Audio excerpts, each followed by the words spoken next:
Kia ora and welcome to a new video from NZ Pocket Guide. Today I'm going to go over 7 essential tips for people wanting to work in New Zealand and are coming from overseas. So without further ado, let's get started.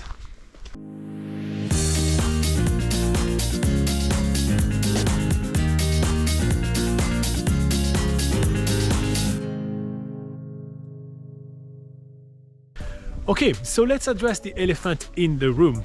To work in New Zealand, you do need a work visa. You cannot work in New Zealand on a visitor visa.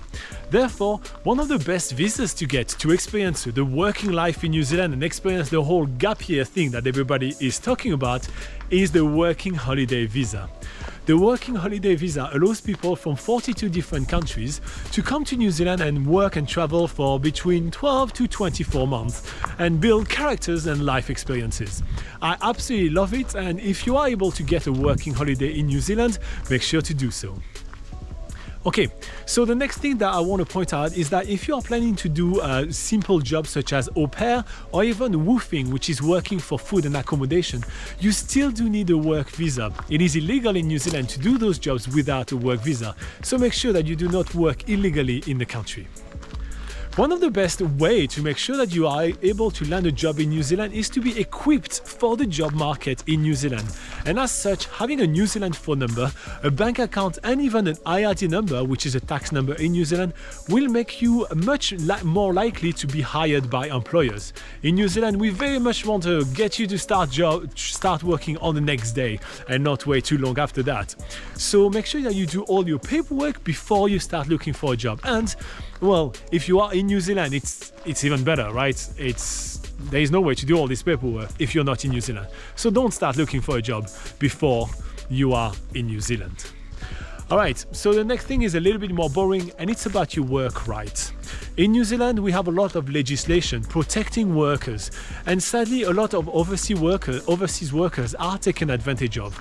So on nzpocketguide.com, we have a quick rundown of what are your work rights. Make sure that you know them so you're not being taken advantage of. Should it be your holidays not being paid or your breaks not being given during your work hours. Next up on our list, we have when is the best time to find a job in New Zealand.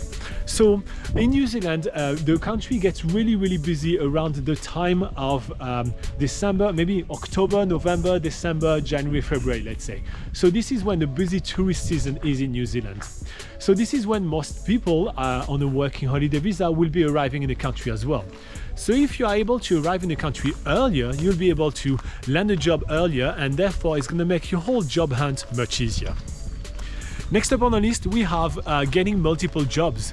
Trying different jobs is really what the essence of a working holiday is. Just trying to find yourself, what kind of jobs you like, and also having tried different things to gather life experiences. So don't stick to the same job that you've had at home, and don't stick to the same job even for your entire time in New Zealand. Just jump from job to job and try different things. Build your character and build your experience. It's going to be a lot of fun. Finally, it's going to be a quick one. At the end of the year, make sure that you get yourself a tax refund. It's an automatic process from IRD, but you still need to have an IRD online account, which is free to do so, and it's something that you can do on ird.govt.nz, which is the New Zealand tax website, I think, like the government website. Alright, so that's everything that I have for you today. There is much more on nzpocketguide.com, so make sure to check it out. And the whole team is joining me, wishing you the best gap year ever in New Zealand.